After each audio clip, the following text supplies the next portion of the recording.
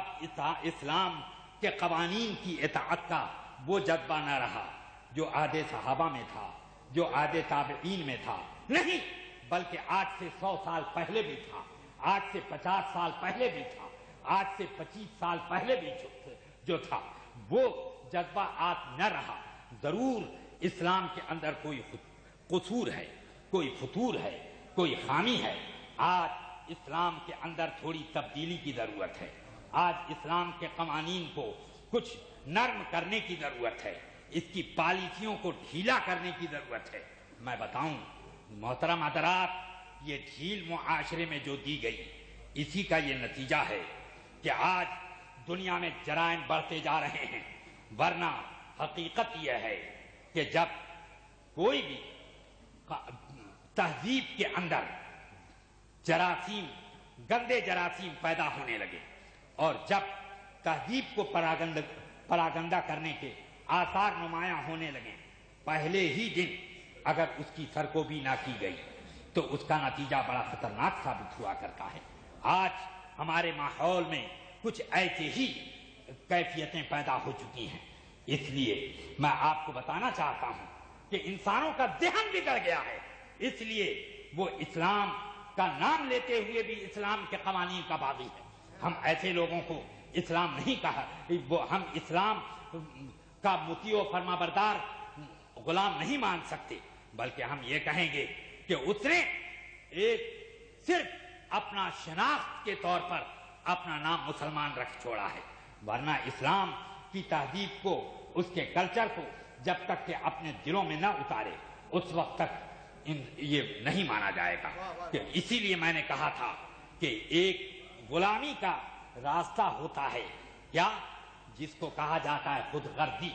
اور ایک غلامی کا راستہ وہ ہے جس کو عقیدت کہا جاتا ہے۔ تو اسلام نے اخلاص اور عقیدت پر اپنے نظام اطاعت کو قائم کیا ہے، اور آج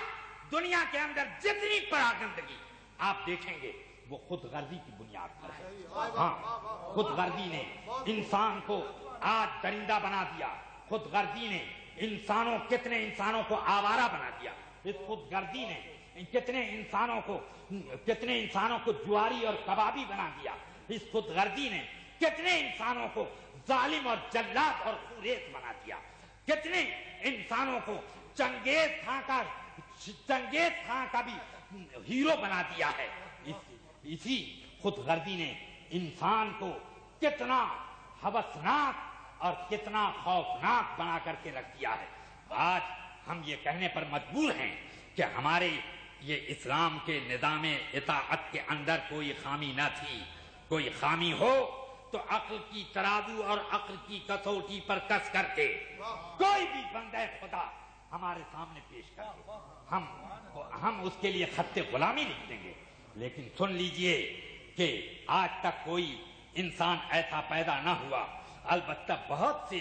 ایسے مستشرقین ضرور آئے جنہوں نے اسلام کے نظام اخلاق کی بھی تعریف کی، اسلام کے نظام حیا کی بھی تعریف کی، اسلام کے نظام خانہ داری کی بھی تعریف کی، اسلام کے نظام حکومت و خلافت کی بھی تعریف کی، جنہوں نے اسلام کے جذبہ اطاعت کی بھی تعریف کی، جنہوں نے اسلام کے ہر گوشے پر تعریف کی ہے۔ آپ مجھے بتائیں یہ کون سا جذبہ ہے کہ آج سے چند ہی سال پہلے کی بات ہے، یہ کئی 100 سال پہلے کی بات نہیں میں کہہ رہا ہوں، کہ امریکہ کے ڈاکٹروں نے حکومت کو مشورہ دیا تھا کہ شراب انسان کی عقل کو کمزور کرتی ہے، قلب کے اندر سوداوی کیفیت لاتی ہے اور انسان کی عمر کو کم کر دیتی ہے، انسان کی فکر میں وہ کمزوری لایا کرتی ہے اور نتیجے تک پہنچنے میں انسان کے لیے وہ تھکن کا ایک ذریعہ ثابت ہوا کرتی ہے، اس لیے شراب پر پابندی لگائی جائے۔ تو ڈاکٹروں کے مشورے کو قبول کرتے ہوئے